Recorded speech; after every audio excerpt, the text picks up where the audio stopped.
We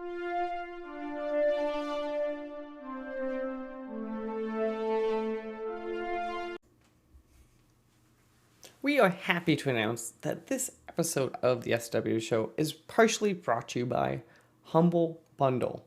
Well, not really. We are part of the Humble Bundle referral program, and we just wanted to say that if you like really cheap games and maybe helping charity pending the Humble thing going on, all you have to do is go to humblebundle.com/partner equals SWW. That's right, humblebundle.com/partner equals SWW. And you just do your normal stuff, and it just kind of helps us get a couple bucks here and there. Maybe it helps AJ get his lights, maybe it's Mike camera, maybe we actually pay Corey for helping us out. But again, if you're going to go buy games anyway, it might be worth checking out. Hello, everyone, and welcome to episode number 47. That's right, we've done 46 of these things. This is now the 47th of the SWW Show. It's me, AJ. I got Mike with me. Hello. I'm currently apparently in a tunnel. I don't know if you hear this. It sounds like I'm driving through a tunnel currently. Either a tunnel or his head is up someone's ass and he's trying to speak through their mouth. Yeah. It has been, what's the easiest way to describe the week that you and I had? A week. So, yes. Personal stuff has kind of gotten in the way for both of us in terms of schedules and things like that. So, I didn't know your week was as bad as mine. It wasn't as bad. There were times where it could have been as bad. So, yeah. Yeah. To intro, by the way, I wanted to shout out thanks for AJ too for last minute being like, I can't deal with this week, and he was like, okay, talk next week. But yeah, it's been a hectic week on my end. It's been exactly a week actually, so it's been very hectic. One of those weird ones too, where it felt like way longer than week. Looking back, like it's only been 7 days. My Tuesday through Thursday was like, okay, these were like, it was about 46 hours, but it felt like a week and a half. So, yeah. Not exactly how we should be hopefully back in the next week or two on normal schedules. Might have to check this week, it might be weird for me still. But we should be actually basically back by the time you're hearing this. But yeah. I was gonna say, before we get into this week's show, or this show, be on the lookout. We have some stuff planned tentatively right now for November to help fill in some of the gaps around holidays and stuff like that. And let's just say it's different from anything that we've done for the show. So there'll still be things out on feeds. We'll have to figure out the exact timing of it, but yes, there will be unique things coming to your feeds, and those will be going up at the earliest, probably around Thanksgiving. Good.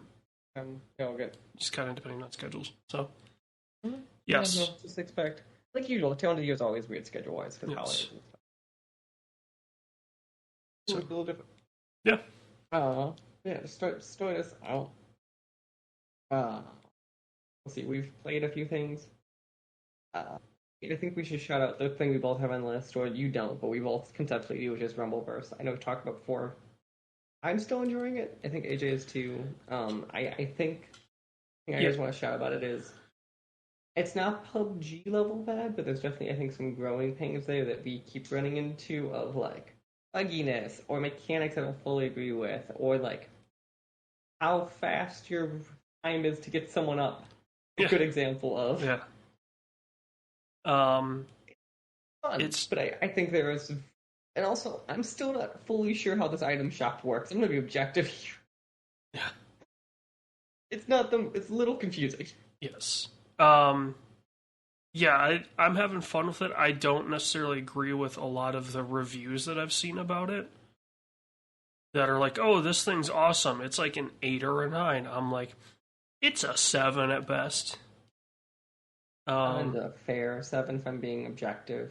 Like there are problems with this. I don't think there's any game breaking problem. I think the worst is the revive, and even then, I'm like, how game breaking is it versus makes it faster? Like it's a give and take.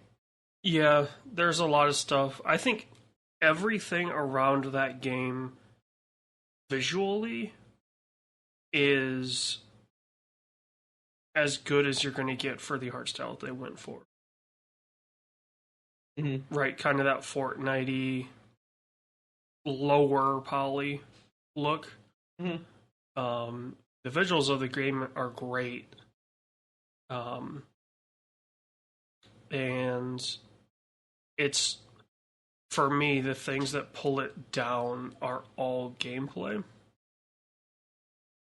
Which, Well, it's kind of tough because this game is in early access, but is it, like,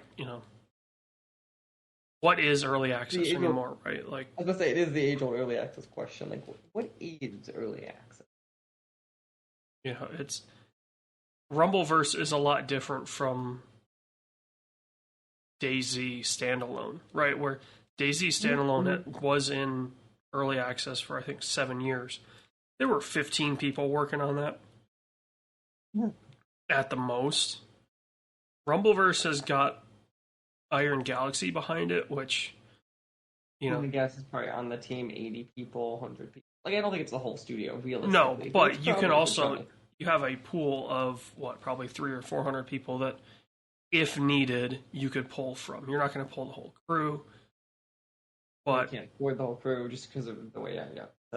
So, it's early access, but it's also a large scale early access. So yeah, if you like battle royales,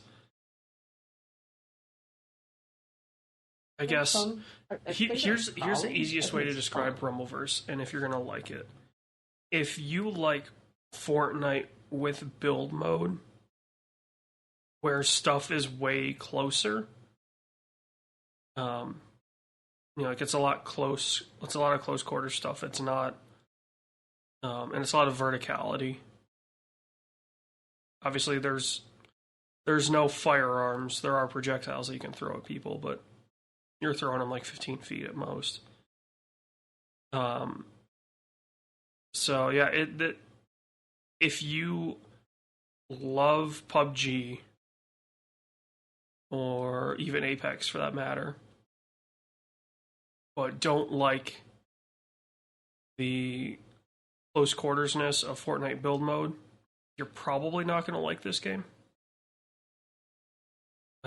Because everything is hand to hand, so it's a lot tighter. So it's just, if you're used to engagements from a distance, it's not as enjoyable for that playstyle. So I need to shout out because I might have got lost in that and got so sick. So I knew they had the Orlando studio. Apparently, they opened a Nashville and an Austin studio. Yes. Apparently, they've grown a lot more. Like I knew Chicago, I knew Orlando, but I didn't know the other two. Yeah. I think the Austin one is a subsidiary of someone else that they kind of took over. Okay. I thought, now that I mentioned the Nashville, I think I remember hearing about it, but I just never processed it. Yeah. So. It's a team that I'm glad is growing, TBH, but yeah, a team that we've talked about doesn't get enough accolades for like what they do, because they're probably the most famous port studio. Either them and Bluepoint, I guess, are the two most famous. Yeah, I would say before Bluepoint got acquired, I would probably put Bluepoint as, but like as the port studio that people knew about because Sony was so tight with them, and they were making. I mean, as soon as their name got in the news, it was like, oh, they're making like the Shadow of the Colossus and some of the bigger games from Sony's catalog, they were the ones doing that work. Mm-hmm. So I think the fact that their name got attached to the big projects the way that it did, and Iron Galaxy, they've been doing big stuff, and in fact, they put out the Killer Instinct reboot, Mm-hmm. whatever you want to call it, which was like a not first party, but a Microsoft exclusive for the Xbox One, which was huge because up until that point they had done what, like Dive Kick was their big one that they had put out, which was a 2-button basically arcade game for home console. So Yeah, that was 23rd. what, Rumble or Dive Kick or KI?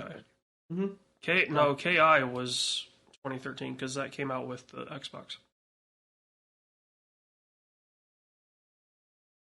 Dive Kick was. I think Dive Kick was the year before.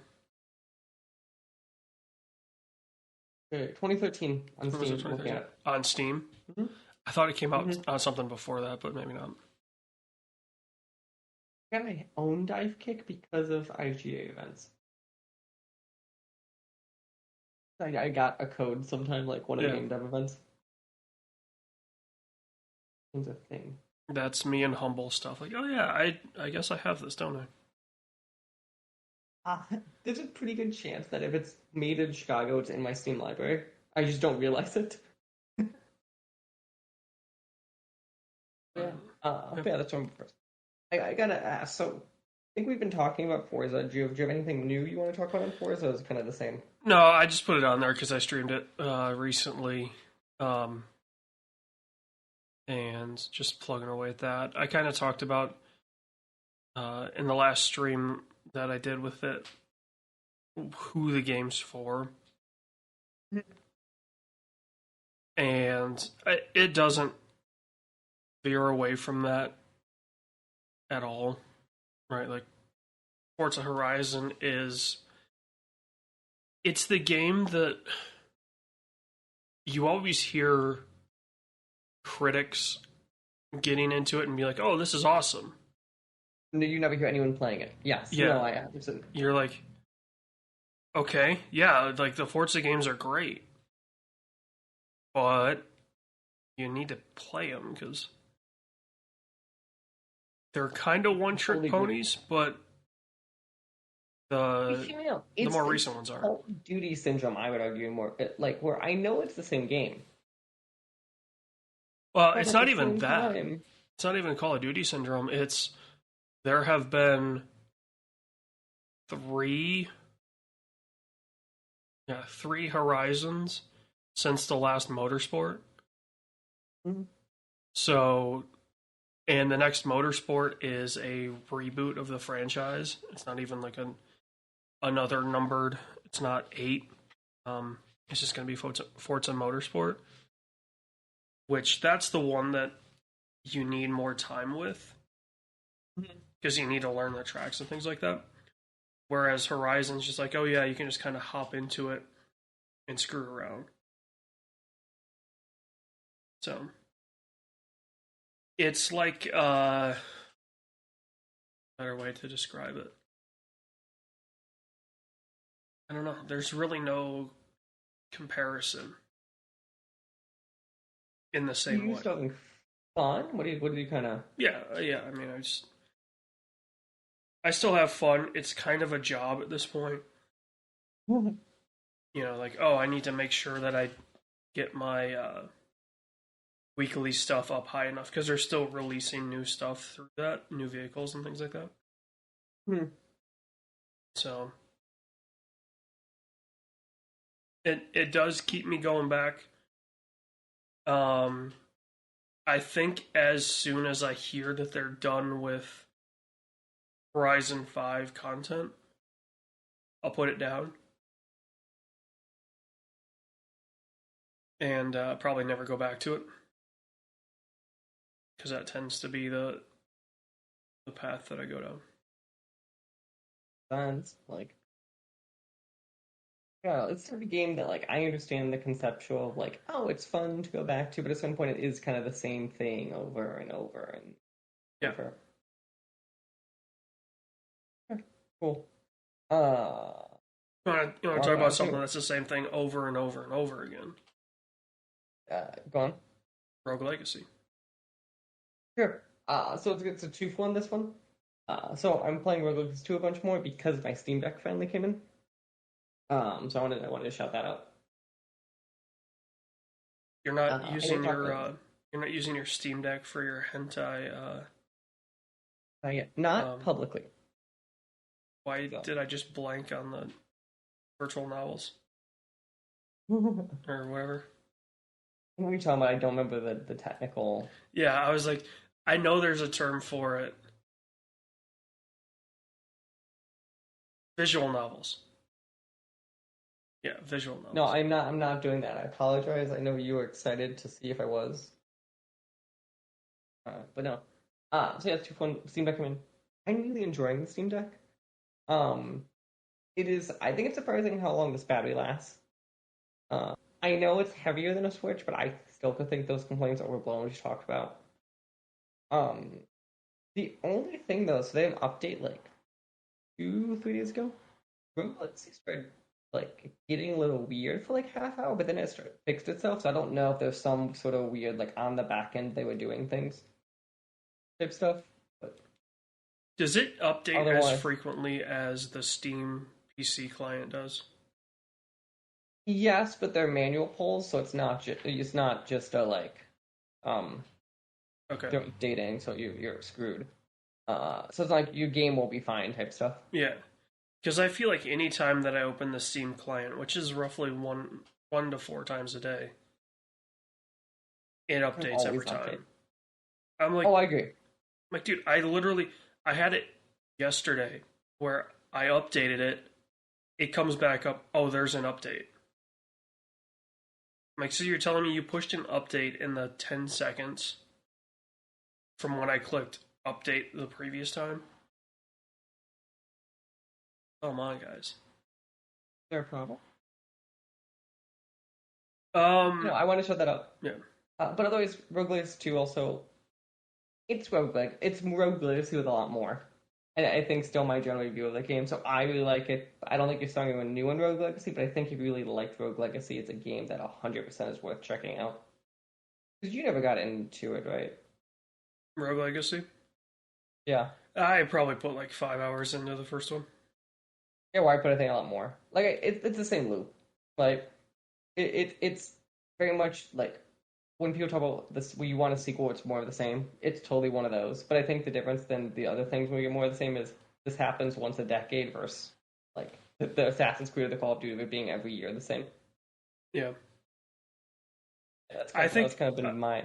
Yeah, I think the thing that kind of pulled me away from Rogue Legacy was I wanted a little bit more control over things, and some of that control is taken away through the generational stuff, where it's just like, okay, well, there's no good choice, so I guess I have to waste a run. One of the things they did now that improved it is there's some reroll abilities, so you really actually get a little more, but there still is, I think, that base problem there. But that is a hard one, I think, to also control. So I'm always kind of torn on like what's the correct answer for that. Because like a run isn't that long, but I can see where it can still be annoying if you get like a few bad runs in a row. Yeah. But like a run for me, like a long run for me, is still like 10-15 minutes in this game. It's not like you're not even like you're doing what Dead Cells did. Like I don't know, I had Dead Cell runs that went an hour and a half. You're not doing that in Rogue Legacy 2.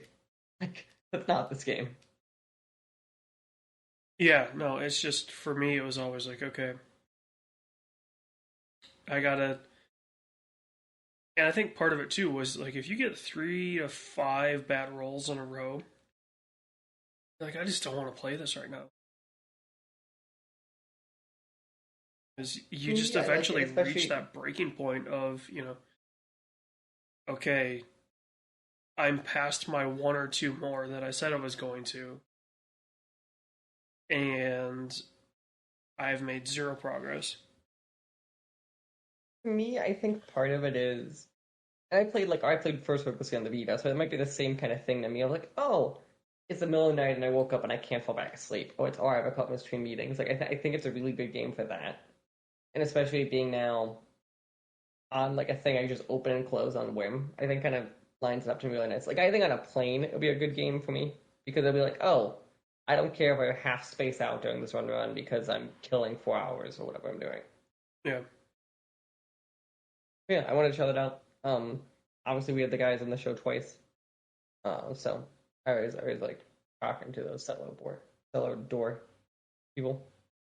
Last thing on your list here is Spider-Man Remastered. I'm assuming this is because your graphics card finally came in. Yeah. Yeah, it was part of my 3080. So, Bought the most expensive version of Spider-Man. I know. yeah. Well, no, it could have been, I think, $1,600 if I got a 3090. Yeah. There was like a water cooled 3090 that was, yeah, like 1,800. But it's cheaper than the 40 series. So, Doesn't make it cheap. but yeah. We won't talk about graphics cards right now because I would rip some companies a new one.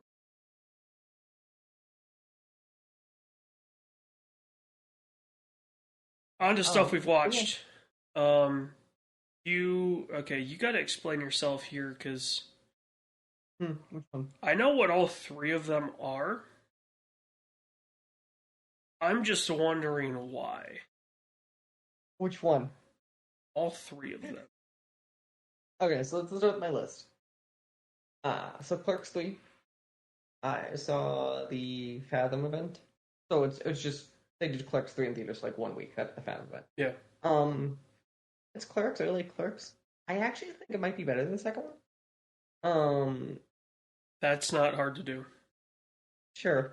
Uh, so I think this movie actually has a lot of heart in it, and it makes you care about the characters, and it's surprisingly serious, which Kevin Smith always has that line of like being serious but not serious enough. Like it's always like that. Penning the movie, he could run that line better. I think this movie is not my favorite Kevin Smith movie. I think it might be the best Kevin Smith from any technical point of view. Like he had something to say. It's actually done decently well, especially for its budget. And I think it's actually like decently funny, even if you don't blindly enjoy Kevin Smith humor. I think it's worth kind of one of those like, oh, it's on a streaming service 6 months. I totally think it's a go check out the film, even if you're a general person. This, when I heard about Clerks 3, I totally had, oh, this is going to be a Hulu or Netflix or, What's that? $5 or $10 million budget movie. well, like, just, it's a streaming service that's going to buy the rights. And then, I'm assuming that's what's gonna happen because like that's why with the last one the other day, Amazon bought at the end of the day at least the streaming rights. yeah.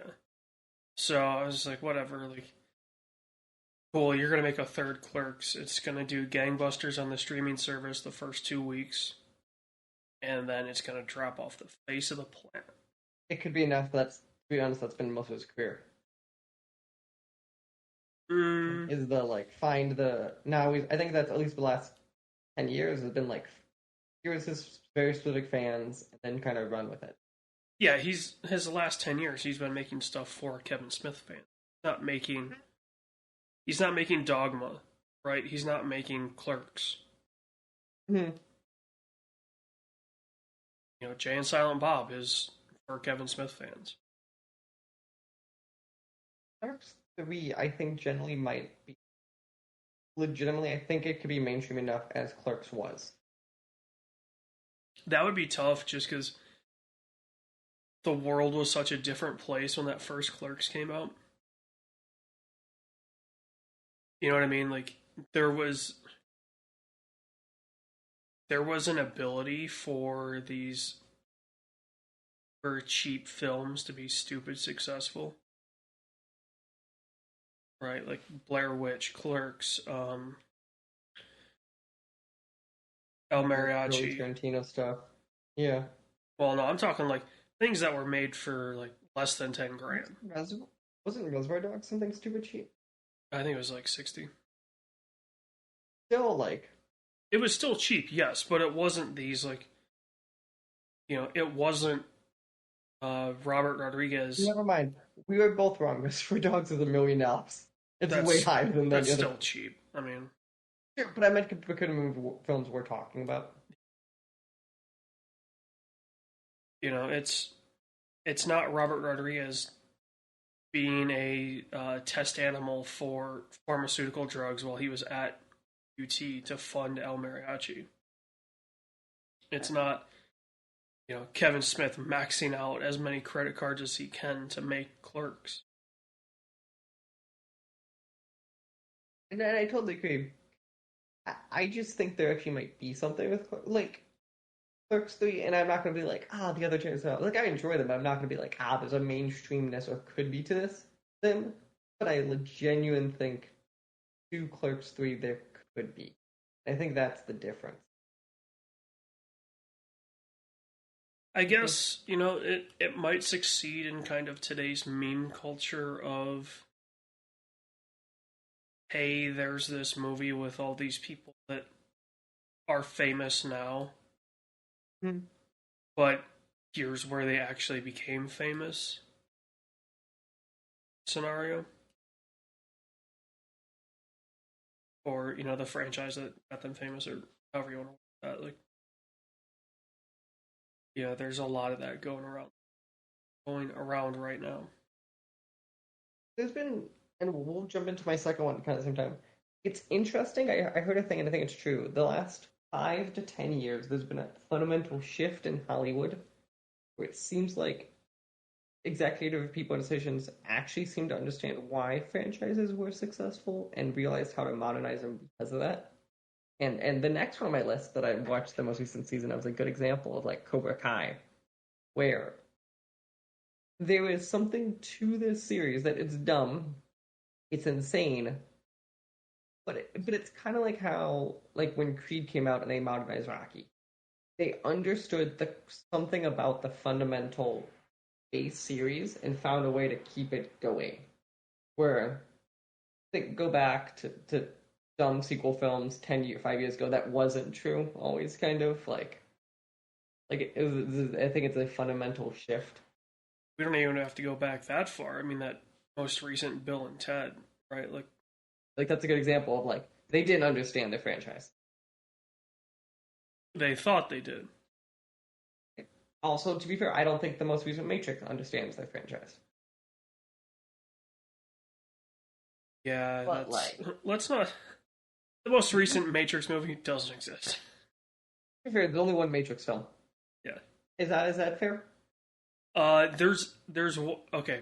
Here's how I view the Matrix series. Is like I think it's Topher Grace has the edit of the prequels. Mm-hmm. Somebody in Hollywood has like an edit of the episodes 1, 2, and 3, and they use like 10 minutes from 2. That's how I view the Matrix.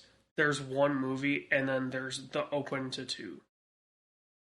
It was actually pretty cool. Yeah, highway scene from 2,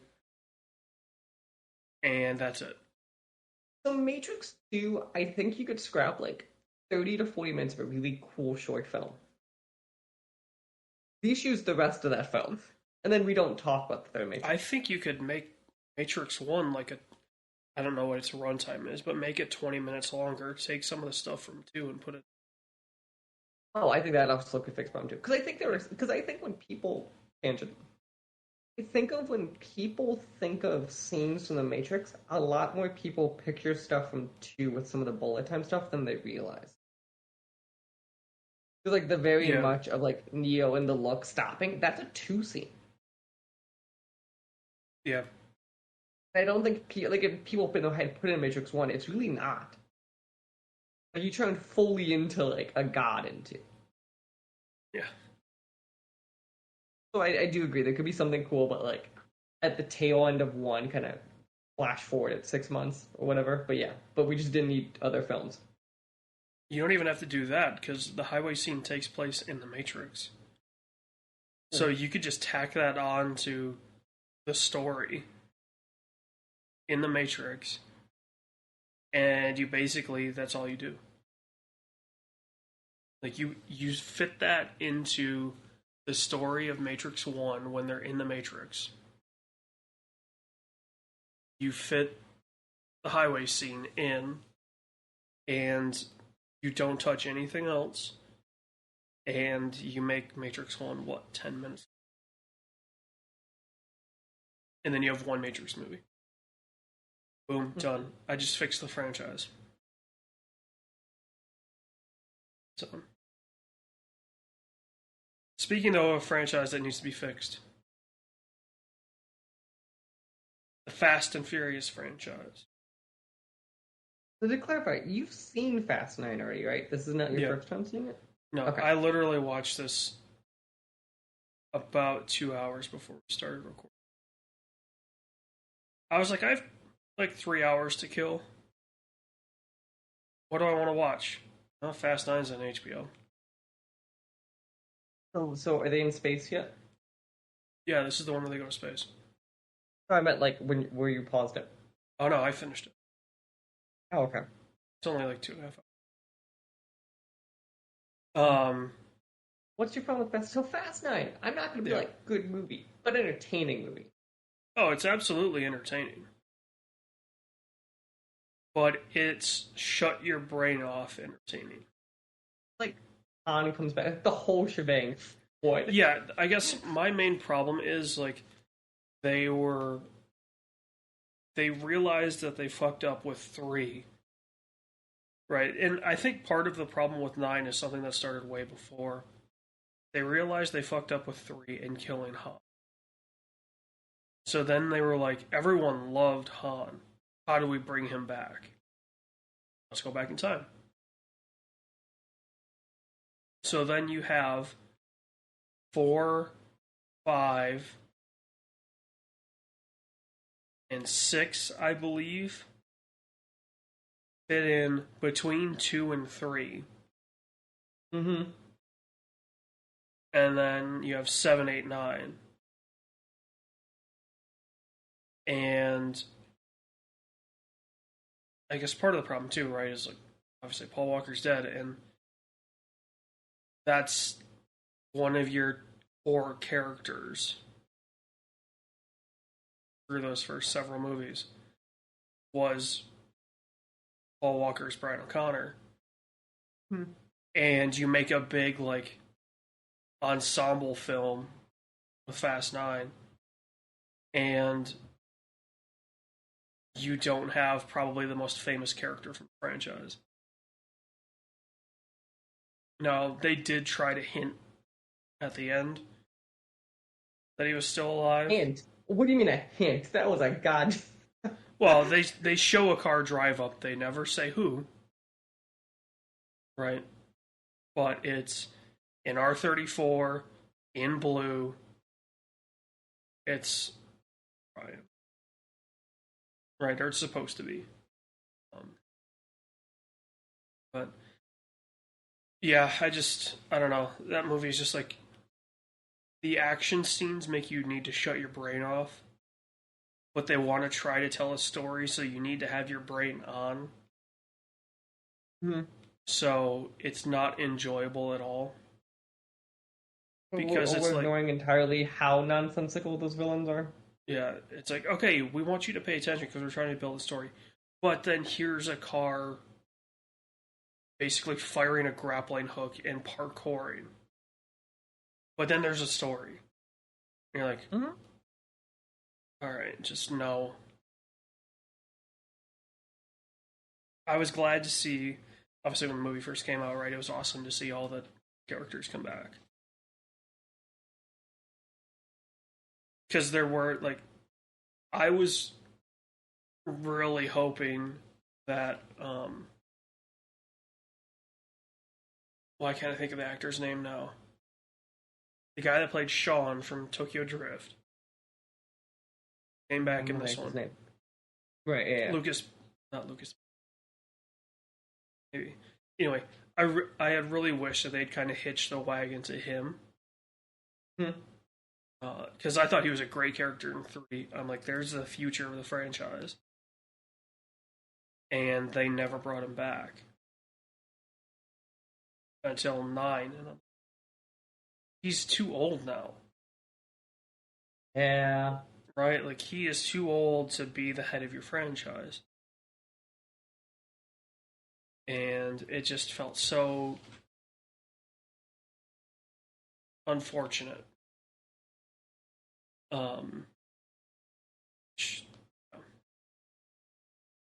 Less we talk about the Fast and Furious franchise, I think the better. It's just stupid at this point. Something, though, that is stupid, but I love to talk about. Absolutely love to talk about. It's Top Gear. Okay, also stupid. To be fair, Top Gear is the reality version of Fast and Furious. Top Gear is, I kid you not, Top Gear, when it was airing, was the most popular show on TV in the world. It averaged about 400 million viewers per episode. Do you understand how wild that is? When you account for how it was simulcast and things like that. There are people in this world that buy cars based on the show. Right? Like, obviously, there are very few people that can afford some of the cars that they talk about on the show. But the people that can will buy it based on the show. In fact, there's a famous, I'm gonna forget the guy's name. He's now in California. There's a guy that was like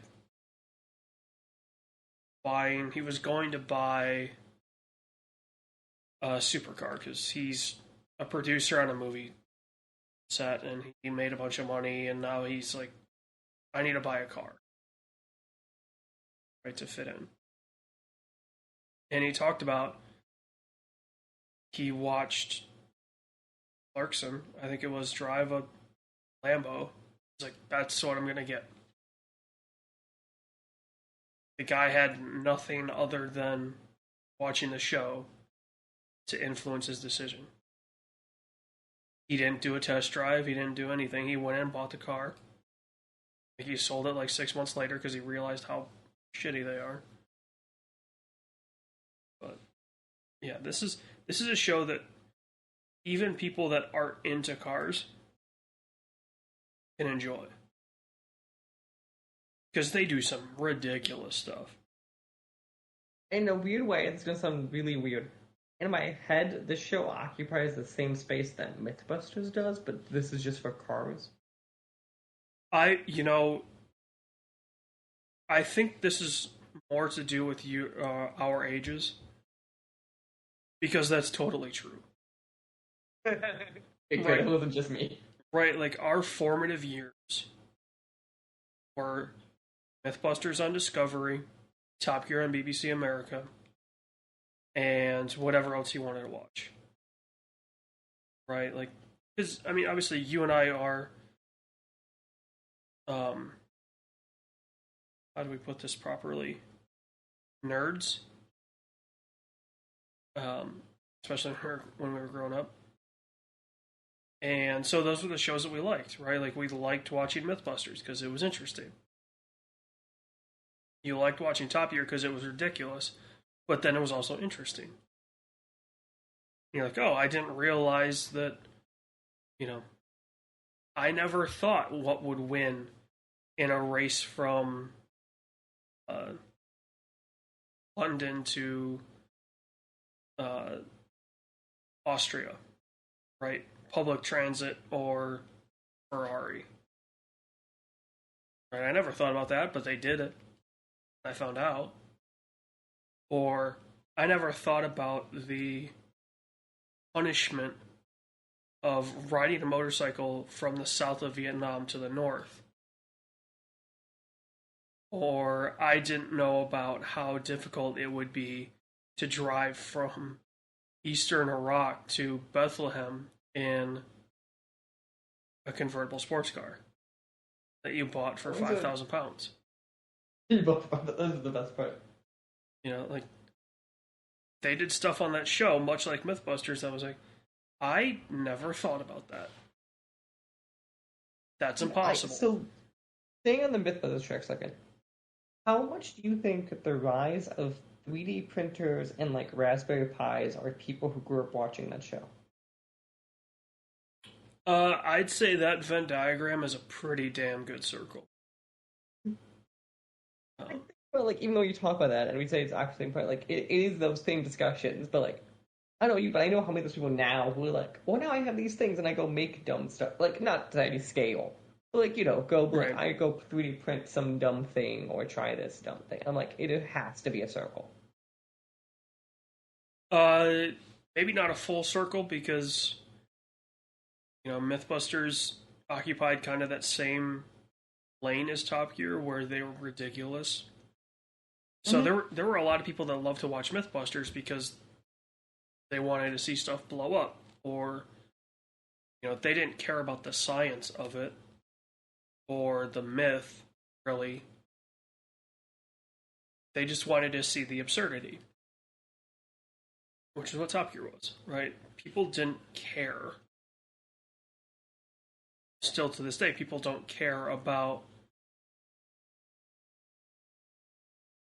quote unquote cheap supercars through Spain.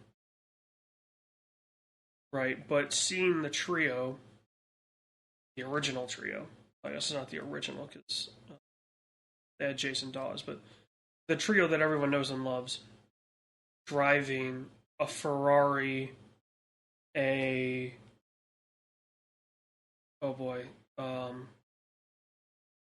McLaren, and I believe there was a Lambo in there. That one, or maybe an R8. Yeah, it was an R8. Watching them drive those cars through Spain, like I don't care. Right? I'm never going to be able to afford the $140,000 drop top, supercar. And I'm sure shit not going to be able to drive one through Spain.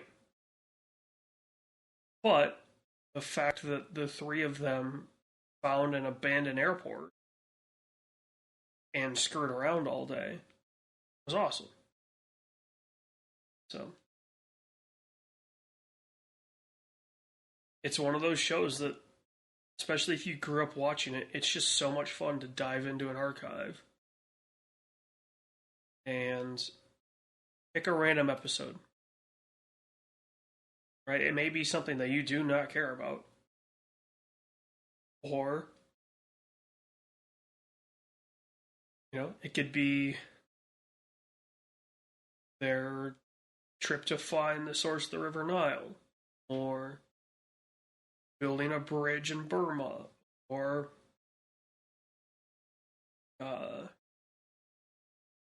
driving cheap cars across Botswana. It's still one of their best episodes.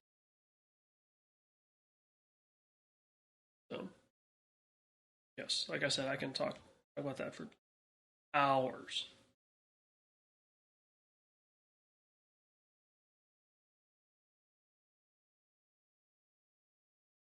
Yeah. I think that's everything on our list. Is anything? Yeah, let's jump into film news then. It was actually kind of a calm month because the box office isn't doing amazing and stuff's not been that hot. But the first thing I want to shout out is the Community movie is finally goddamn happening. It's been confirmed. I'll believe this when it actually comes out. It's coming to Peacock, I'm telling you. Yeah, but there were plans for a movie in place several years ago. And the Community movie's happening, the Community movie's happening, and then it never did. So until I see it available on Peacock and I'm able to watch it, I won't believe it. Question, and we'll let it go until we get a trailer or something. You think it's gonna be good? No. Because hot take, I don't think Community is good. Okay, never mind. You're a bad person. Like, I think there are good parts of Community. I will agree. Definitely. There's some great parts of Community. Hear me out though. I'm gonna say the thing though. I agree with you. There's bad parts of it. No sitcom though is as inconsistent as. What do you think? What I'm gonna use the most inconsistent sitcom that people love? The Office. How I Met Your Mother. Yeah, there's nothing good about How I Met Your Mother. No, there is. But I think there's like a season of good episodes. I think the rest of it's tolerable to bad. Also, I'm probably the last person you ever want to ask about sitcoms because I can't stand them for recent ones. But yeah, otherwise, next movie news, because it's all movies. I want to shout out that Deadpool 3 is officially happening with a date. But the bigger news, which you watch via Ryan Reynolds' Twitter account, is that Hugh Jackman is returning as Wolverine. Yep. I don't know what else to say on that. Besides, I think we were all surprised across the board, and I'm very kind of curious how they're going to play that up. Also, how much did Disney offer Hugh Jackman, do you think? Enough. Yeah, has to be millions, right? Well, yeah, I mean, short of him being a award-winning actor, so he could kind of charge that anyway. He already was like, I'm done with this character. Like, yeah. I mean, the fact that he did Logan, right? I think to him, doing Logan meant that his Wolverine is gone. Yeah. Right? So he can play Wolverine as more of a fun character now. I can almost guarantee you that this Wolverine will not be the Wolverine of Logan or. Wouldn't be shocked if it is. Theory I was going with it. At the end of Deadpool 2, he gets the time travel device. I could see it be plucked from like somewhere in the timeline. Yeah, I guess if they're gonna go back, I feel like that's kind of a waste. Sure, but I agree with you saying it's the pre-Logan one if you wanted him to be fun. Well, but no, more of like, Hugh Jackman had his Logan, right? Like his character, not just the movie Logan, but he had his Wolverine that he had built up over what, like 4 movies. Mm-hmm. And with Logan, that was the death of Hugh Jackman's Wolverine. So now going forward, he can be Hugh Jackman playing Wolverine, not Hugh Jackman's Wolverine. If that makes sense. Mm-hmm. Which is how I would probably pace it. Or play it, I mean. He comes out in 2024. But things that come out sooner, though. We have 2 trailers of stuff that comes out relatively soon. Yep. Our first one I want to talk about is The Last of Us trailer. HBO officially released it on The Last of Us Day. I don't know how much you've seen it, AJ. I was surprised by how good I think this actually looks.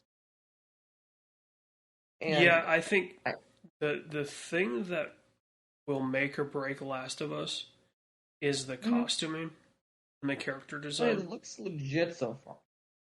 Yeah, I'm more worried about when they get to the zombies. Yeah, no, that's fair. They very much only showed people. Right, like they showed a clicker for. They showed the face of a clicker for 2 frames, 3 frames. They showed the movement of one from a pretty famous scene in the game. And those are the things that I'm worried about. So I wonder that one. At least I think I'm less concerned about than I am about the art of The art's pretty easy. Like when it comes Right. down to it. Yeah, it's a pretty muted palette. Mhm. So you're not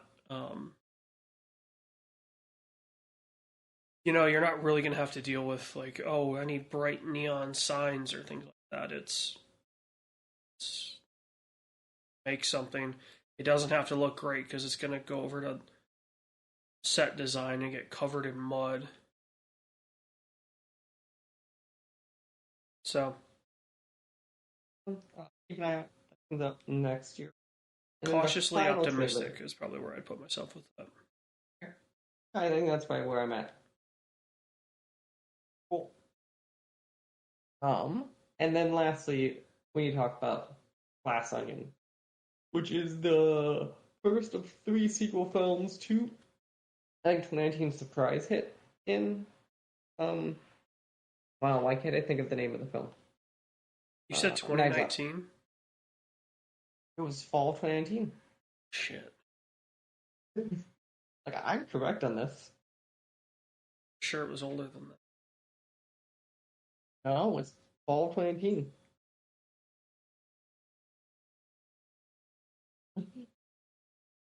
I think Vicky. I think here's what makes Glass Onion interesting.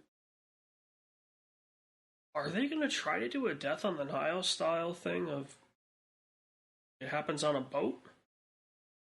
Or is the No. boat stuff just to completely throw us off? Because I wouldn't put it past him, right? Like, I wouldn't put it past Ryan Johnson to be like, oh, we're going to show that we have this extravagant yacht scene and this and that, and it's used for literally 30 seconds. A good bait and switch. Yeah. This will also have the ultimate bait and switch because we get to see Batista in a very small swimsuit. So the question now becomes, how did they hide Batista's horse dick? Oh my goodness. Do they hide it though? Well, in the trailer, they show him pull a gun out of his swimsuit. So I'm like, maybe that's how they're disguising it. Is like, he's got a zoom in holster. the gun. They got a holster, so like, that's how they're gonna play it off. But in reality, it's just Batista's summer sausage down there, like curled up And they into actually a have to ball. Photoshop it out when he pulls the gun Yeah, out. yeah, they had to go in and rotoscope out like the outline of a dick. Yeah.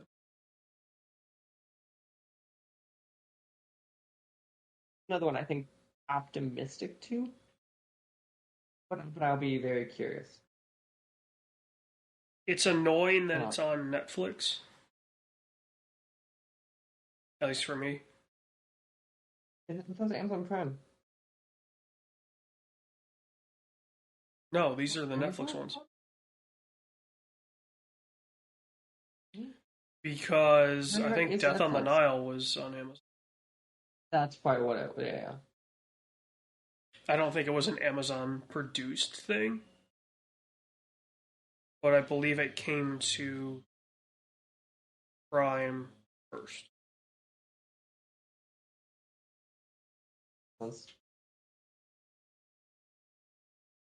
And that is all of the film news. Time for us to start into the fun stuff. First off, I think we need to shout it out. And AJ, I'm going to ask you to minimize their dancing on their graves for 5 minutes or less. Both Fanbite and G4 suffered, we will kindly say, massive layoffs in last month. I think that's the nice way of describing it. To the point where I think Fanbite lost its entire editorial staff. Yes, And G4 has like 3 hosts now. In fact, I believe Fanbite has now lost all of its permanent staff. Jesus. They had the main layoffs, which is what you're talking about here. Mm-hmm. But I think in the days past to that, it was announced like, yeah, they pretty much just laid everyone off. Then G4 had like some secondary people resigned in response to the layoffs. Yeah. Yeah. I think it's fair to say, Adrian, I'm going to speak for both of us, and then you could correct me. So it'd be good. Unless you're entirely an idiot, you don't want anyone to lose their job. But at the same time, these are sites and spots I think we saw layoffs coming for a long time and aren't that sad that they're going away. I mean, it's a bummer that Fanbyte's closing. I was more okay with Fanbite going away, gotta be honest. Well, no, just because they had some premier talent It's some familiar talent. I think that right, Fanbyte. the content they produced, I had some I think problems with. Yes, that's totally fine. But in And terms also, of they were totally owned by Tencent, and I have yeah, some problems with all of this, and not well, making a point of saying that. actually, that to me that was a kind of vote of confidence when Tencent bought them. Was like, Maybe. okay, so Imran and Michael Hyam and some of the others will have money to do stuff. Right? That's how I saw it. So my issue with it is it's practically speaking at this point a video game publisher owning it, and I think they were never clear, and I think you saw it in their coverage of being critical of certain things, but never Tencent or China or any of that stuff. I think you saw that in their content. Yeah, I also think we're going to see that a lot more as content in general. Totally. I'm not saying that So, they were going to be the only one, but that to me was a critique I think would should be a universal, like, if this is true of you, um yeah, G4, me and you I have been talking about for a year and a half, being like, when is this all gonna hit the fan? yeah, it definitely felt like G4 coming back was. It's like, why? It definitely felt like a. What's the best way to put this? G4 coming back felt like a precursor to the GameStop meme stock stuff, Mm-hmm. right? Where people were trying to um, hit at gamer nostalgia, which admittedly is some of the strongest nostalgia out there. But I don't think anyone really cared about G4. Right? The people that had watched G4 followed the people from G4. So what I don't understand is, I understand conceptually that G4 was cool at the time for what it did and the budgets and all that. We get that every day now. Like I don't Yeah. understand in today's market what G4 does differently. Or even. Well, even like towards the end of G4, right? The last few years of G4, original G4, Hmm. there were YouTube channels doing the exact same thing and getting better numbers.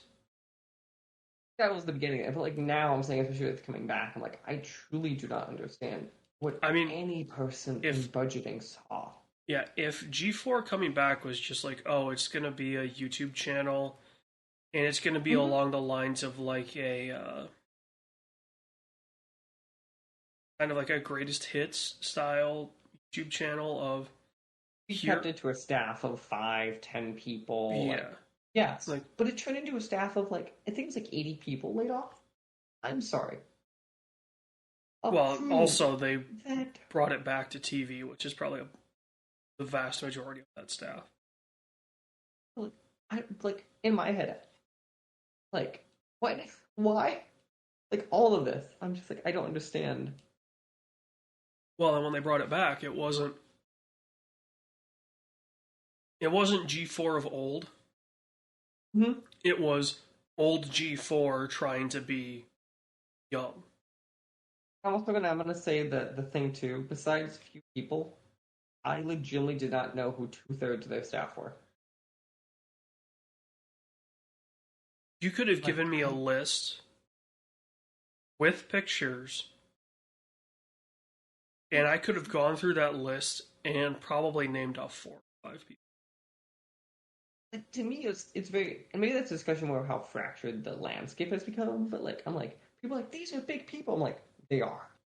Like, I just don't. Like, it just shocked me to have that many people who I just had never heard of. I think the problem is you and I are like a year or two too old. Like, there is a divide where people 24 and younger right now, there are YouTubers out there that cater to that crowd that I have never heard of, but have like 15 million subscribers and draw 2 million views every video. And I go, how have I not even heard of this channel? Right, it's the one thing. Like, I don't watch them, but like it's like we used to watch them religiously by any stretch, and probably haven't in years. But I know I've heard of them, like all of Yeah. that. Like, I know I could point. I point on the street who people in Rooster Teeth were or are. Like, Yeah, but like Dream, who's that? Like, I think a Minecraft YouTuber. Minecraft YouTubers, I could not tell you. You know, to a lesser extent, like I didn't really get into the PewDiePies or the Jacksepticeye's or some of those kind of. I don't even know what to categorize them as. I never really got into them. I at least knew of them. I know of them. That I think that's a way for me to say it too. Like,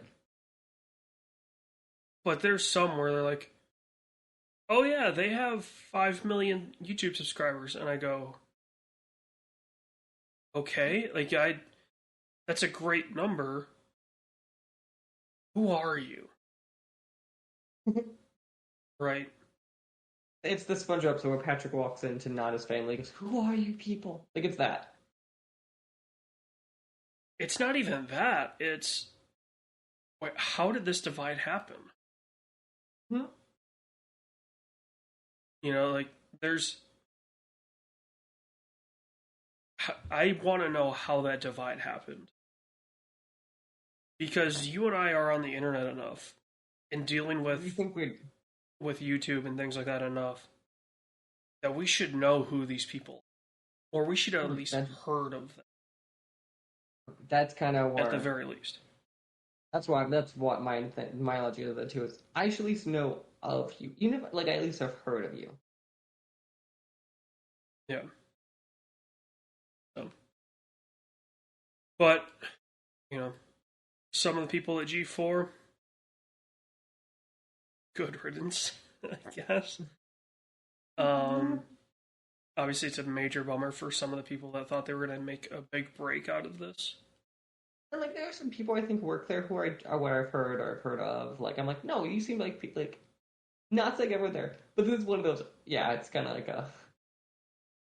It does. I also go back to the general rule. It always sucks if people are getting let off. I get that. Yes. That's not what this is.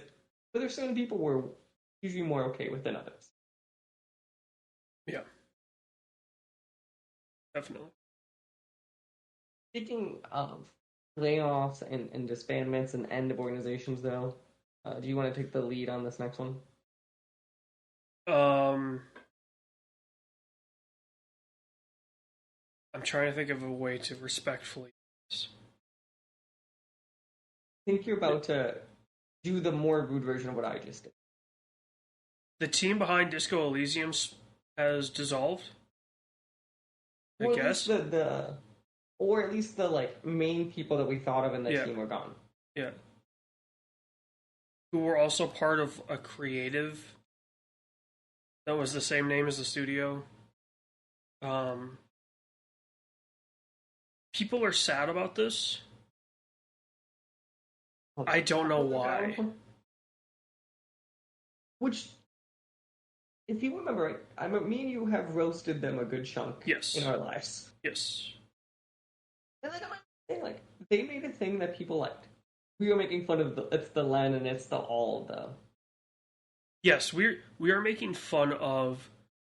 This is a crew that had photos of Stalin and Lenin in their office and saw those as people to be inspired by. And then the entirety of, I hate the term, but the entirety of woke video game journalism got behind this game in the studio and thought this is the best shit ever. It's a bad game. I just do not think it's the way people talk about it. No. But to hear people be like, I can't believe that the investors behind the studio wanted to monetize it this way or that way. I'm like, then what are you doing in games? This is what happens. And like you're in games and like, oh, I'm a small indie studio making a thing. Totally, like, I get it. Like, you do what you want to charge, but like at a certain scale, where money becomes a necessity. Yeah. Also, this studio apparently had way more money behind it than they were leading on, and I think kind of pulled the wool over everyone's eyes. Judging from their response and what was trying to happen or what is going to happen around Disco Elysium, there was more money behind that project than I think anyone thought. Because they're starting to make moves, the investors behind it, they're starting to make moves to recoup funds. So something tells me they didn't make enough off of the sale of the game to make it worth their while to have another one of those. So,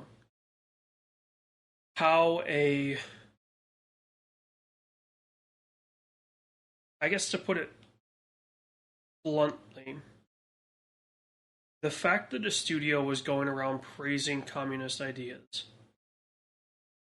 We have no problem when they succumb to. Meanwhile, they are getting bankrolled by some major capitalists. Right? Like, I think that's the problem with a lot of this, and it's a problem with a lot of today's culture, where these people that claim to be for the people and for people's rights and workers' rights and all this are bankrolled by some major capitalists. But it is, yeah, it becomes like it's the old joke I once heard was, don't never ask a BuzzFeed writer why their dad's picture on Wikipedia is blue flesh. Yeah, there's a surprising strong parallel of these people who then went to Ivy League schools because they have rich parents or famous parents. I think there was a shocking amount of it's I was a halfway decent high school student, but daddy got me into Harvard. They graduate from Harvard and now suddenly they're this communist. Like, Lenin was the greatest idea ever, or whatever. And meanwhile, right, they don't have to worry about money. They don't have to worry about anything, realistically, because their family's got to take care of them. So then they can preach their bullshit and crap people that their families can't support them to the same extent. They get them wrapped up in their hive mind. And it never ends well. So, I wasn't surprised to see this thing fall apart.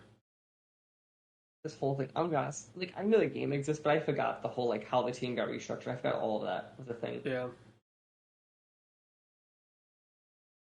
So, yeah. Good riddance, I assume? Yes, good riddance. And also, there was something to be said I want to point out that I saw some developers saying too. Uh, there is some truth to if there is developers or whatever you like, there is something to be said of follow them and not the company.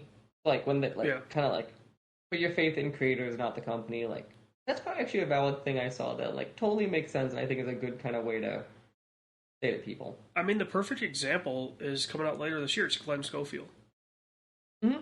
right? Like people loved the Dead Space games. He is now making a spiritual successor to Dead Space, and it's basically the exact same. It's more or less Dead Space 4. But think of it like as the way like I talk about roguelike. Sometimes people just want a modern version of the thing, Yeah. right? And like, who best to do it? Probably than the person who did it the first time. Yeah. So, That's what I think. Leaving that as a happier note. Next note of a company that there's a few companies in this that we need to discuss that a while. So there was an Assassin's Creed Ubisoft event. and I just want to get back to your segue there. Some of these stories are more intertwined than we think, even though it may not look like it. But yeah, so Ubisoft had an event a couple weeks ago, and they announced a lot of Assassin's Creed games. I think I'm a bigger fan than Asian Assassin's Creed games. I've not been of the recent ones per se. Valhalla So is okay. Yeah, to me, I like the older style a lot more. So that to me just always like a decent turnoff. Yeah. That being said, I don't think we need to talk about how maybe don't announce your next decade and a half of a franchise all at the same time. No, I didn't think that was a thing that people didn't think of in the past. I don't know. Like to me, there was something about that seems really weird when you're announcing that many games in the same franchise at the same time. You know why I think they did it? Why? What franchise has been the leakiest franchise known to man? It's the Assassin's Creed franchise, right? Oh. Okay, fair. Right, like the pitch deck for 3, some dude left his laptop on a subway train. And so people got all of this stuff about Assassin's Creed 3. They cannot keep this shit on lock. What better way to get out in front of it than just say, yeah, we're working on this? You know, it's the worst kept secret in gaming, right? That there's going to be another Assassin's Creed. Now, I think them confirming that one of them is finally going to be a Feudal Japan That was, I think, the funniest part of that one. Also, I'm like, they know. Is awesome because that is always the rumor. Until the eventual pitch deck gets leaked or whatever, right? That the next Assassin's Creed is set in Japan. It's going to be Feudal Japan, and it's going to be awesome.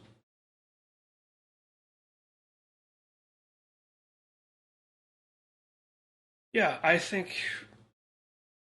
Is it weird that they did this? Yes, absolutely.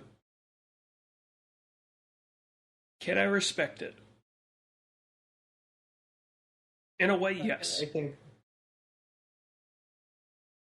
it's a choice to me that the negative of this, like, it makes people feel like the thing they like, I don't know, it feels too much, even if you know what's happening. And the other thing is, now they no longer have, like a thing ready, like, waiting in the wings to go and do one more thing with, and if they do, that's terrifying. Well, I mean, Skull and Bones still hasn't come out, so they just delayed that again, so that's something that they can. They're like, well, at some point, right? We need to, in case of emergency, we've got Skull and Bones to just be like, shit, this press conference needs more hype. Smash Glass, Skull and Bones is out right now. Wow, them to release a full-fledged AAA game just...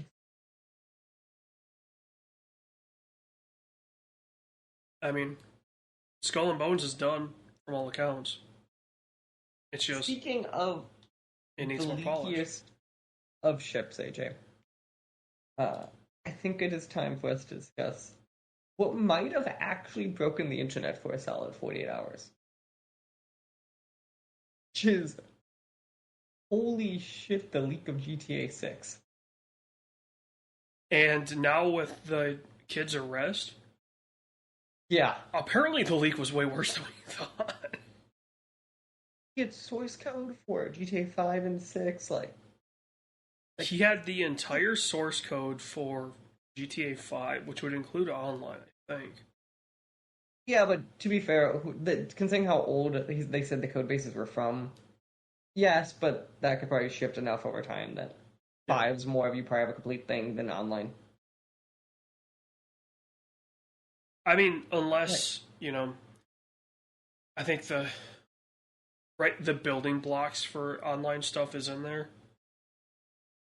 So now you can figure out what to throw at online in order to get the other stuff. thing, there's nothing. Yeah. But it's not quite the same of saying he has all of 5. Right. So, I mean, it just confirms basically everything that we had heard from that Schreier article. Oh, if anything, it confirmed everything, I'm pretty sure. Yeah. They've already identified, this is when the story came out, the voice actor for the female lead, which I think is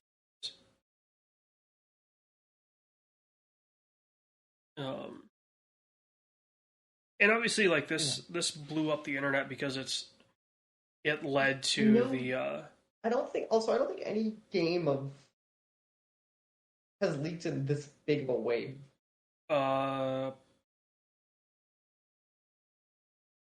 Was it CS or Portal? I guess there are a few. One of them, somebody got the entire game. Most games, when they leak, it's a journalist said something, or there are leaked screenshots from an offhand computer. Yeah. I have not seen where the entire game someone gets a hold of and just starts producing stuff from. Yeah, I think the last one would have been it's either Portal 2 or one of the CS games. Some 17-year-old, got into Valve's stuff and got the game. In fact, it led to a delay of the game, if I remember right. Maybe. But yeah. People are interested. They could Google around for GTA 6 stuff. Also, the other thing I want to end this topic on, what GTA 6 leak showed us is something we already knew, is that no gamer actually knows how games are made and how games look. Yeah. And maybe they should stop. When there are people out there, and I saw a real response, which people are dying from, was someone being like, I took a game design class in college. They do the art first. And I was like... Oh, is that where that started? Yeah. I didn't see the origin of the hashtag on Twitter. You saw the joke responses. Yeah.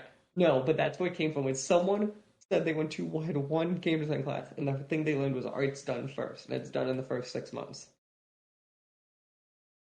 Which... there is some truth to that. No assets at all? Not final stuff, no.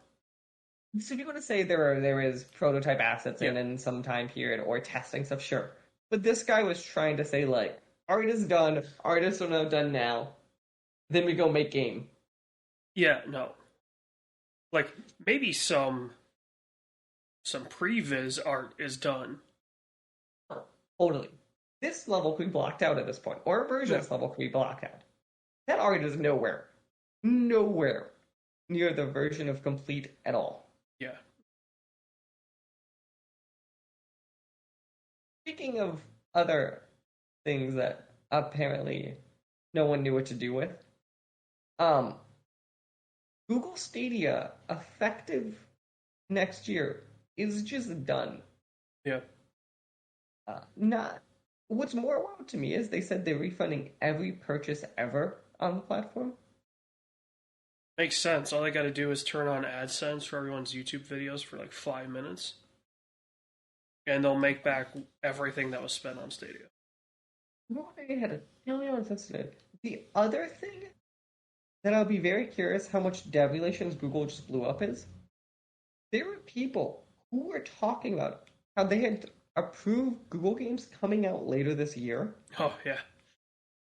and Google had never communicated with them and still isn't about them.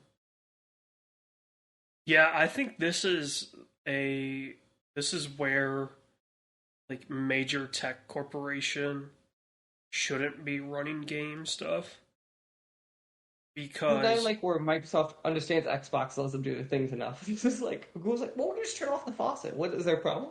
yeah, like the way that, and this is anecdotally because I've only interacted with YouTube people on very few occasions.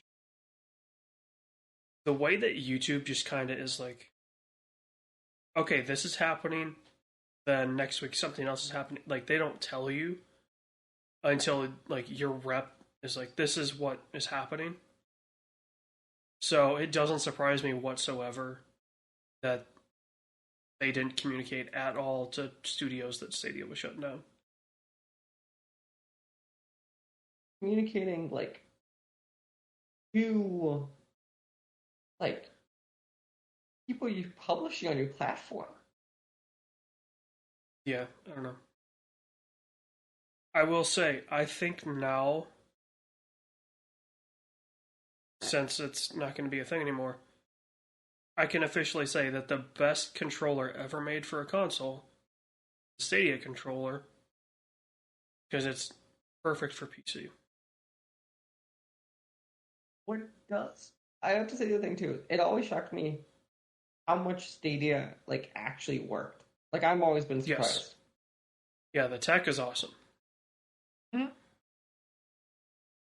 Which makes sense because it's, the company owns YouTube and they've been trying a lot of that experimental streaming stuff for a while. But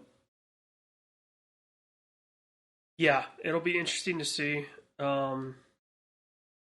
Supposedly, there's somebody that has like 6,000 hours in Red Dead 2 on Stadia and is trying to get his stuff carried over to a different version. So it does make me wonder, since Stadia wasn't that big, are companies gonna put any effort into stuff to get stuff to carry over? So, IO has directly said that Hitman 3, they're working on how to do it. That's the only Which one I saw. which makes sense because IO already had to figure out migrating stuff from Epic to Steam. Yeah, no, like it's gonna take some work because it's a little more complicated, but like broadly speaking, Yeah. it does sound like they're gonna figure it out. But I've not seen anything else. I know wasn't Borderlands 3 on there and stuff. Like, yeah, I don't know. I've Probably. not seen anything recently. So I'll be very curious. Also, I feel like Google has their Google Arcade, which is like App Arcade thing. I'm really curious how much dev relations this just kind of blew up because like I now it I feels like imagine tomorrow they could turn Stadia the faucet off. yeah, I imagine Stadia and Arcade are two completely different teams. They probably don't know what's going on. Right? Somebody that's on the Not make Arcade me team, I can almost guarantee you doesn't know the day to day at Stadia. My concern would be if I'm a developer, they'll partner with Google just means tomorrow my deal could be done. Like that's my concern. If I have Google and someone Yeah. else, I probably would never choose Google. Depends on the check. Fair. But at that point, then I'm cashing that check immediately and pretending Yeah. that's never, I'm never gonna like. But like that's a different. Yeah, I think like at this point, if you're working with Amazon or Google, or to a lesser extent Apple, Mhm. The Apple I would give them recently, it sounded like you just cash actually that better. check and you try to make that game for as many platforms as you, because should your thing go through with the Uber tech company, all right, you just release that version. Should that thing fail, well, you already got your backups ready. So I mean, the writing was on the wall. Like they Totally, were, but I think the way the announcement was and the show, like I don't know, I yeah. thought it was I mean, like the I fact wouldn't be that shocked if it just kept it in the background for a while and just kind of let it chill. The idea that they're actively kind of retroactively just turning everything down is, I think, what got me. the fact that they were bundling Stadia with literally anything you bought should have told Yeah. you that Stadia is going to get shut down. And I mean, I kind of want to get one of the blue Stadia controllers, so I have a blue and a white one. I don't care whatsoever about getting a Chromecast Ultra or whatever that they had for the Stadia stuff. This is one of those another one of those technologies that like in the moment it was the hottest shit, and then very fast we're like, we don't need this. Yeah, I mean, as soon as it's kind of the problem with Google, and Google does it to themselves, so you can't feel bad about it. Like they buy Android. Android becomes the biggest thing. You can now have TVs with Android in it. Right? They developed the Chromecast because there were a ton of non-smart TVs out there. Well, now every TV is a smart TV, more or less. So you don't need a Chromecast, but they still need that technology. Mm-hmm. So, they kind of kill off industries for themselves. They just need to figure out how to maintain their position in the new industry. So, and I think that was the problem with Stadia. They just couldn't find their position. Mm-hmm. It was already too walled off to the point where I think here's what I think is going to happen, or at least here's what I hope happens. I hope Google takes this tech and goes to everyone and is like, we'll license this for your cloud gaming. Right? Because Microsoft has their xCloud stuff. Sony can't afford to do that on their right. They can't afford all those servers and all that work. So it wouldn't surprise me if Google goes to Sony and Sony licenses tech behind Stadia. And that's their cloud gaming platform. So that's what's next. Right? Mm-hmm. So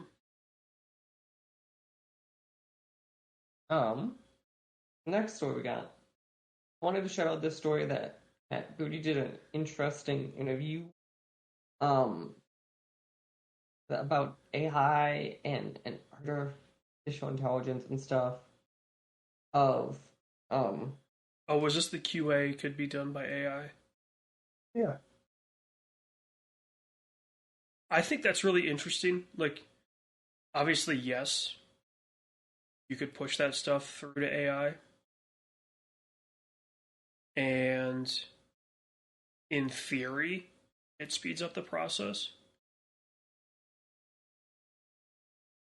I just hope that they figure something out for the people.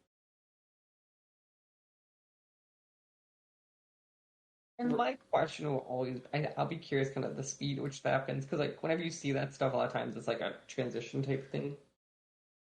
But I also think it'd be kind of, because like not always, these are the people who always get the most views and all that stuff in the industry. And I think it would be interesting if we could get like that spot out too. Like, does that change all that kind of problem? No, because people don't know how anything's made. Sure. So I think you could have a game that has some bugs that the QA was done by AI, but they didn't say anything about it. And people would lash out at the QA team, right, for that game. Well, then you just go, there was no QA team, it was all AI. Mm-hmm. Well, guess what the story's going to be? X game didn't have a QA team.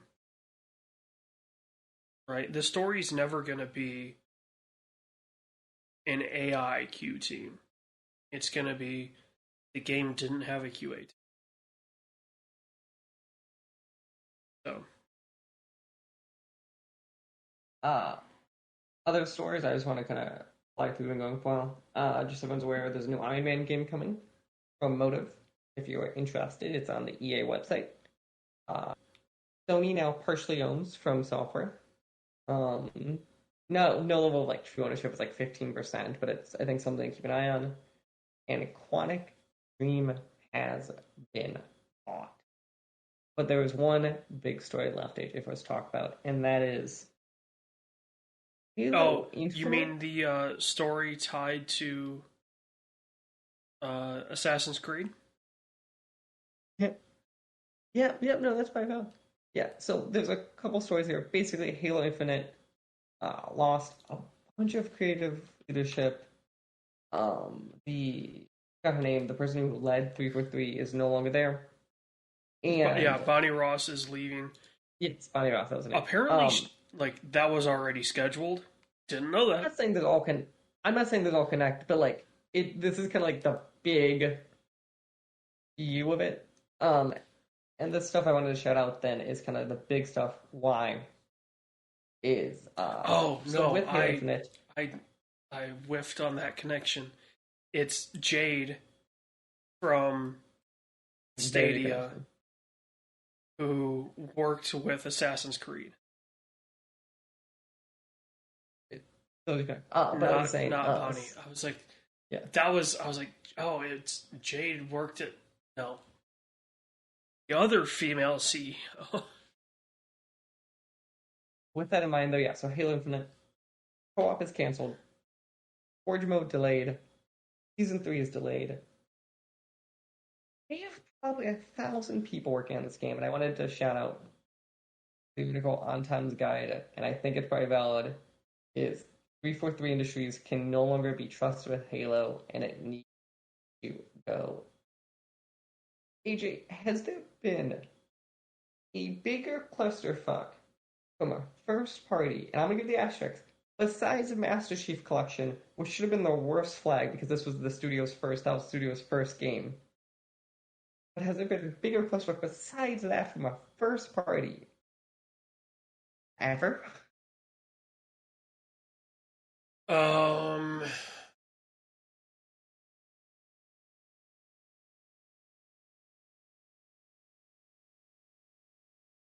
Yes, but not in the same fashion. So most recently, Gran Turismo 7 would come to mind, where the studio was, and it wasn't necessarily the studio, somebody at Sony was expecting players to either grind for like 150 hours or spend $100 to buy the rarest cars. Buy one of the rarest cars, so there was a way around it by buying stuff, but the payout from races was not enough, and they skyrocketed the value of. And so there was a huge hullabaloo around that. Granted, a lot of that stuff's been kind of smoothed over since. Also with Gran Turismo, and Gran Turismo Sport was kind of a clusterfuck when it launched. But it worked. It was just not what people wanted. You know, people didn't want a super hardcore. In fact, Gran Turismo Sport was FIA licensed. So you could, in theory, based on how well you did in a season on Gran Turismo Sport, you could have, in theory, earned points towards a driver rank in the FIA. So you could have gone from Gran Turismo Sport to being like a bronze FIA endurance driver solely through playing the game. And people just wanted Gran Turismo. They didn't want this super hardcore thing. So I think there have been things that near the scale of Halo Infinite. I don't think anything's ever surpassed it.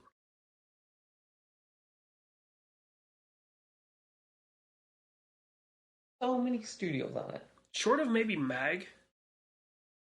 So Matt, I agree. There's no way MAG was to the scale that hoping for that. In terms of people working on it, no, because everything was smaller back when MAG was. But even when I come up with that size comparison, I don't think it's equivalent. Well, it also, didn't work for MAG, like 4 months. How much of that didn't MAG release around at the time of the network? It was before. Before the network went down? Mm-hmm. It was before, I believe. The network, whatever it was, the network wasn't the reason that it was unplayable. The network being down, I should say. MAG?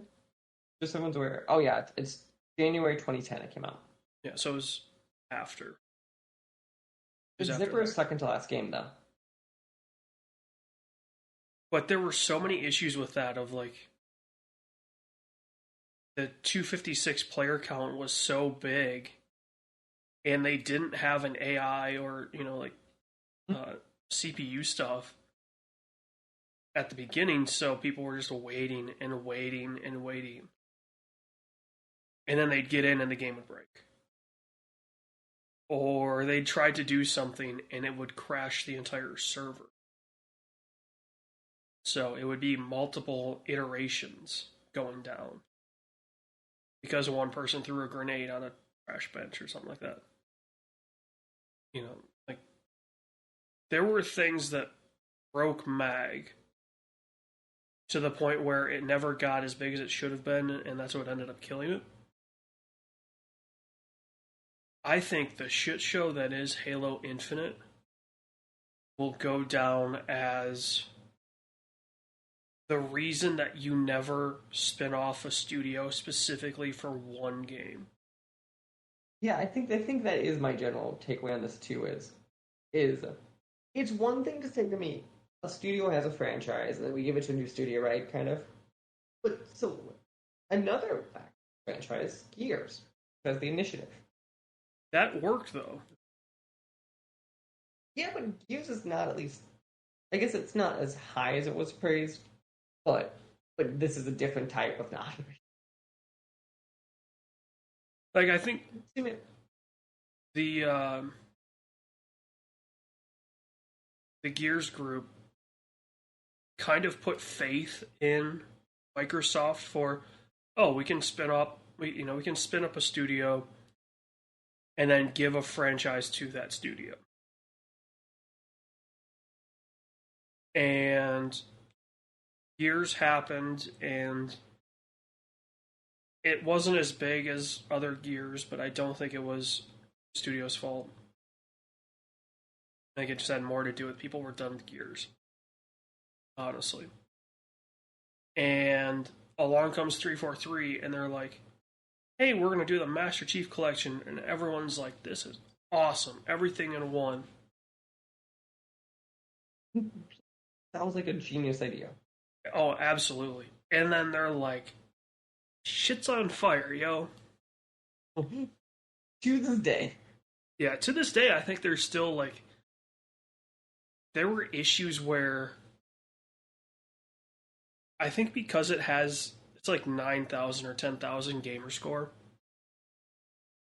people were having issues where once they reached over, I think it was 2,600, had kind of been the soft cap before, like the game was just crashing. Like they'd earn that next achievement and everything would be gone. And be like, what just happened? Or co-op, online co-op not working even though they could LAN the two Xboxes together if they wanted to.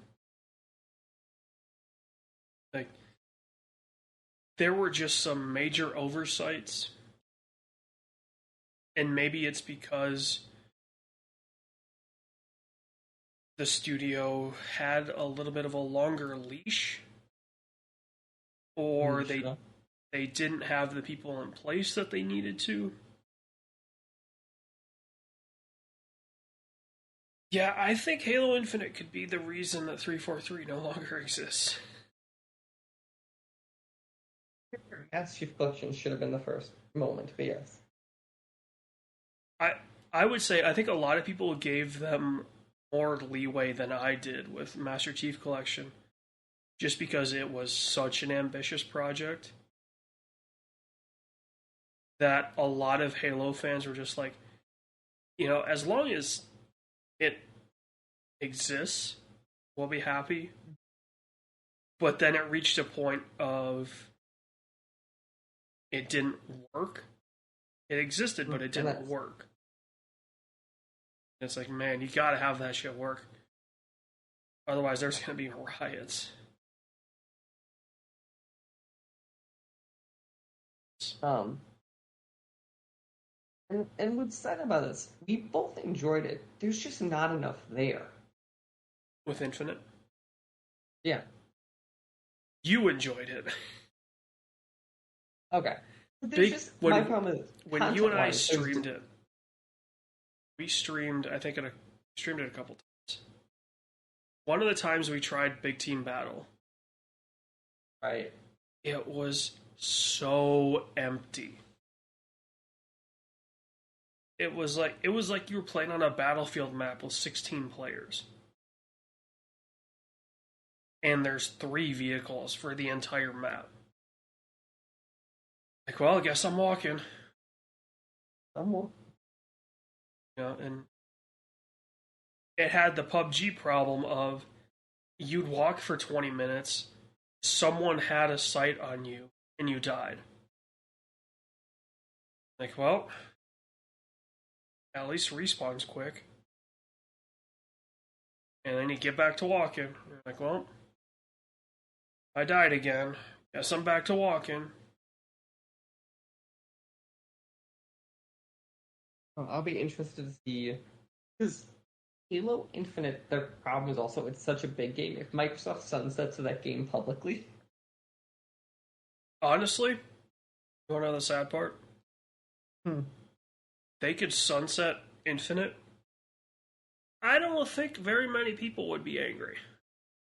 Sure. I just think if they say it out loud, though, it'll be a very interesting moment to see. Oh, absolutely. From a investor standpoint.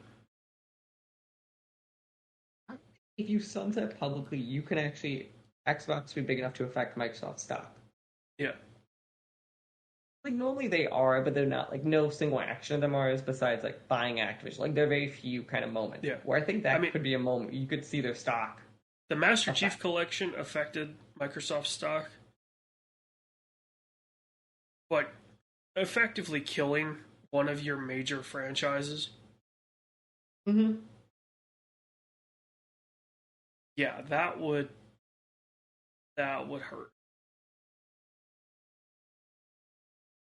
How much money they probably invested in it. Ooh. I have a feeling that number, at least in shorthand, starts with a B. That is the news for the month. So some games to shout out. Overwatch 2, by the way, just came out. It's actually on this list, even though it should be off, but I left it on there. And it apparently sounds like a nightmare based on early testing. Gotham Knights comes out the 21st. Call of Duty comes out the 28th. God of War the 9th of November. Warzone 2, which is separate from Call of Duty because they kind of comes out November 16th. Both Pokemon's on the 18th. Evil West comes to consoles on November 22nd. AJ's own Callisto Protocol comes out December 2nd. And we are still tracking your Starfield. My name is not on Callisto Protocol. Glenn, if you want to put my name on Callisto Protocol, I'm down. $100? You're like, free, I'll do it for free. I'm like, give me a point. I'll take a point. Maybe a point and a half at most. I don't want to get too greedy. Point and a half. Like, even if it's net, I'm fine with it. It doesn't have to be gross even. Yeah, I'll take a point and a half in net, and you can just slap my name somewhere on there.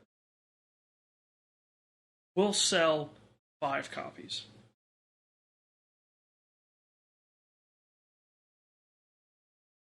To end the show, like we always do, we have movie group discussion. AJ, this is a month. The 2 best options I found for us was either Amsterdam or Black Adam. So either getting high as a kite or the ultimate PR machine that is Dwayne Johnson. I will point out, Don't Worry Darling came out this last few weeks and it did not do well. There are rumors circulating that if Black Adam does not generate a profit for Warner, they can be in actual trouble. Oh, dude, Black Adam will be... Black Adam could be 2 hours long, and an hour and a half of that could literally be chihuahuas shitting and then dragging their asses on the carpet. As long as you had a half hour of The Rock, does not matter. I think, if it was me, AJ, I think we should do Black Adam. I want to see possibly Warner Brothers' final film. It won't be their final film, but... yeah, sure. I don't think they're the savior of this movie. Yeah, I don't think there's any good documentaries. At least I haven't looked to see what IMDb. So everyone, please watch Black Adam. It comes out the end of October. AJ ends the show by finding Hail Mary.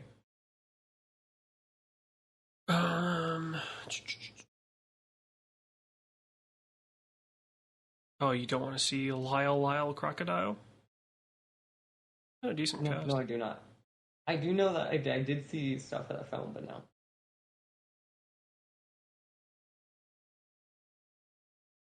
You don't want to go see Corsage, which appears to be a documentary about the Corsage.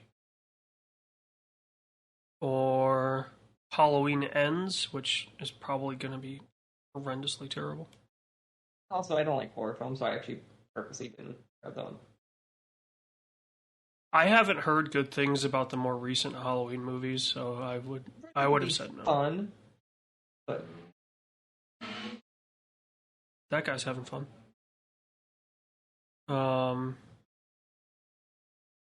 See, now I'm getting into November. I don't think there's a Savior documentary for October. Please watch Black Adam. We'll discuss. But yeah, that is all we got for the month, AJ. Do you have anything else to say to these fine people? Don't forget, episode 50 will be a video one on YouTube. And on RedTube. Yeah, and on RedTube too. We'll put it all over the porn sites. So that we can get that sweet monetization somewhere. I have always made that joke of wanting to make a corporate Tinder and just setting it as a female and see how many matches we get. Broski, we do that. We do that and say, hey, want to go to this live show? I'll fully admit I stole that idea from a comedian. Um, You know you want to. I can't remember his name, but if I were a touring comic or if we had the SWW show on tour, totally doing that. Totally doing that. Because I think it'd be hilarious. But yeah, other than that, no. Like I said at the beginning of the show, there will be some interesting things entering the feed in November. We need to record those still, so they will be going up shortly after they are recorded. Yeah. Everyone, at some point next few weeks, thank you for funky schedules. Hopefully these will come back to normal until they always get read at the end of the year, and then they'll be back to normal next year. But I've started prepping the doc for next year's schedule. I'll have AJ look over it too, so we will update you as stuff becomes available. But yeah, otherwise, stay frosty. Call your loved ones. Tell them you love them. The SWW Show and all of its affiliate podcasts are podcast by me, Mike Maroney, and AJ Losi, sometimes by our contributors, including Corey King. You can follow the SWW Show on social media at the SWW Show, or sooner or later you go to patreon.com/SWW to help us out.